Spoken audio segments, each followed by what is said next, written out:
24 de janeiro de 1860, em casa da senhora Forbes, médium senhora Forbes. Duração de meus trabalhos. Segundo minha apreciação, estimava que me seriam necessários ainda em torno de 10 anos para terminar os meus trabalhos, mas não tinha dado conhecimento dessa ideia a ninguém. Fiquei, pois, muito surpreso ao receber, de meus correspondentes de Limoges, uma comunicação obtida espontaneamente, na qual o espírito, falando de meus trabalhos, dizia que eu teria ainda por 10 anos antes de terminá-lo. Pergunta: a verdade. Como ocorre que um espírito, se comunicando em Limoges, onde nunca fui, haja dito precisamente o que eu pensava sobre a duração de meus trabalhos?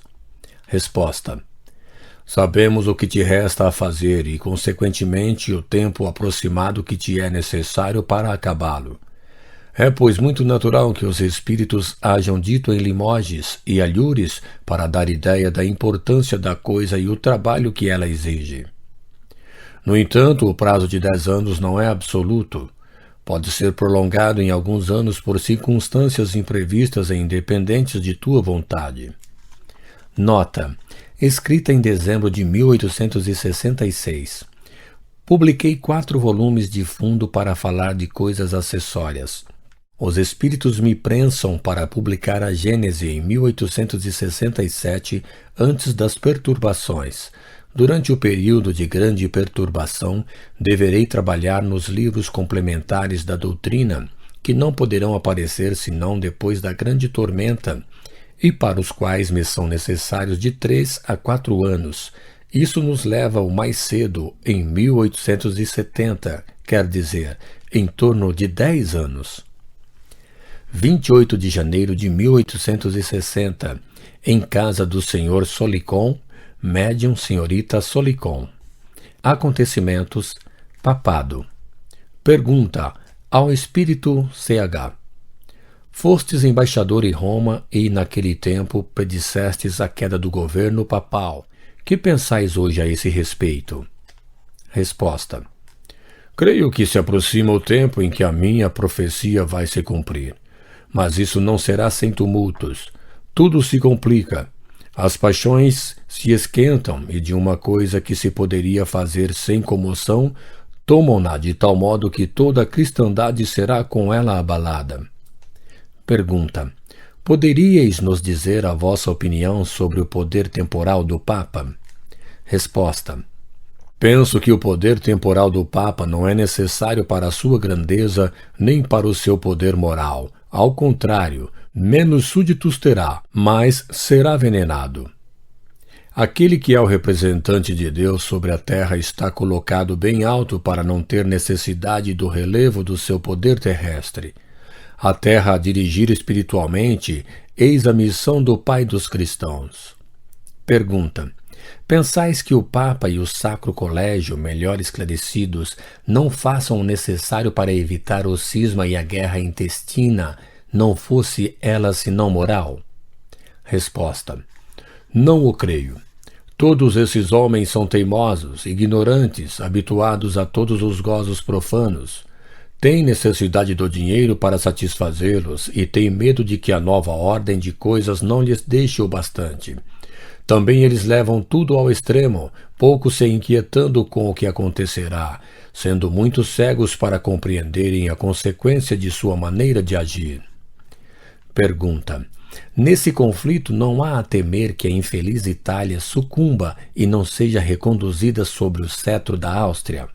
Resposta: não, é impossível. A Itália sairá vitoriosa da luta e a liberdade raiará sobre essa terra gloriosa. A Itália nos salvou da barbárie, foi nossa mestra em tudo o que a inteligência tem de mais nobre e de mais elevado. Ela não cairá nunca sob o jugo daqueles que a rebaixaram. 12 de abril de 1860. Em casa do senhor Derrot, médium senhor Crozet. Comunicação espontânea obtida em minha ausência. Minha missão. Pela sua firmeza e sua perseverança, o vosso presidente frustrou os planos daqueles que procuravam destruir seu crédito e arruinar a sociedade, na esperança de assentar um golpe fatal na doutrina. Honra a ele, que bem sabe que estamos com ele e que os espíritos sábios estarão felizes em poder assisti-lo em sua missão.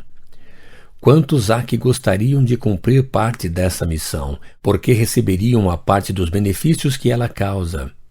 Mas essa missão é perigosa, e para cumpri-la é preciso uma fé e uma vontade inquebrantáveis. É preciso também da abnegação e da coragem para afrontar as injúrias, os sarcasmos, as decepções, e não se comover com a lama lançada pela inveja e pela calúnia. Nessa posição, o menos que pode acontecer é ser tratado de louco e de charlatão. Deixai dizer, deixai pensar à vontade. Tudo não tem senão um tempo, exceto a felicidade eterna. Tudo vos será contado, e sabei bem que é necessário, para ser feliz, ter contribuído para a felicidade dos pobres seres com os quais Deus povoou a vossa terra. Que a vossa consciência fique, pois, no repouso e na serenidade. É o prenúncio da felicidade celeste. 15 de abril de 1860. Marsella, médium Sr. Georges Genoilat. Comunicação transmitida pelo Sr. Brion Dorgeval. Futuro do Espiritismo. O Espiritismo está chamado a desempenhar um papel imenso sobre a Terra. Será ele que reformará a legislação tão frequentemente contrária às leis divinas. Será ele que retificará os erros da história. Será ele que reconduzirá a religião do Cristo, que nas mãos dos sacerdotes se tornou um comércio e um vil tráfico. Instituirá a verdadeira religião, a religião natural, a que parte do coração e vai direto a Deus, sem se deter nas franjas de uma batina ou no escadote de um altar. Extinguirá para sempre o ateísmo e o materialismo, aos quais certos homens foram levados pelos abusos daqueles que se dizem os ministros de Deus. Pregam a caridade com uma espada na mão, sacrificam a sua ambição e ao espírito de dominação os direitos mais sagrados da humanidade. Um espírito. 10 de junho de 1860. Em minha casa, médium, Sra. Schmidt. Meu retorno.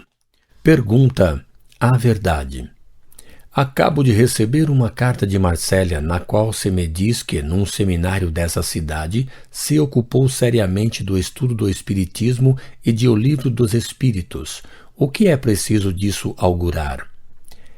É que o clero tomou a coisa com interesse? Resposta. Não podes disso duvidar. Ele toma as coisas muito a sério porque nelas prevê as consequências para ele e as suas apreensões são grandes.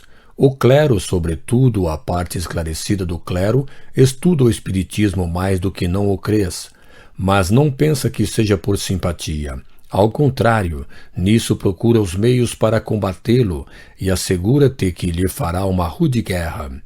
Não te inquietes com isso, continue a agir com prudência e circunspecção. Tenha-te em guarda contra as armadilhas que te serão estendidas. Evita cuidadosamente, em tuas palavras e em teus escritos, tudo o que poderia fornecer armas contra ti. Prossegui o caminho sem medo, e se ele está semeado de espinhos, asseguro-te que terás grandes satisfações antes de retornares por um pouco entre nós. Pergunta. Que entendeis por essas palavras, por um pouco? Resposta. Não ficarás muito tempo entre nós. É necessário que retornes para terminar a tua missão, que não pode ser rematada nesta existência.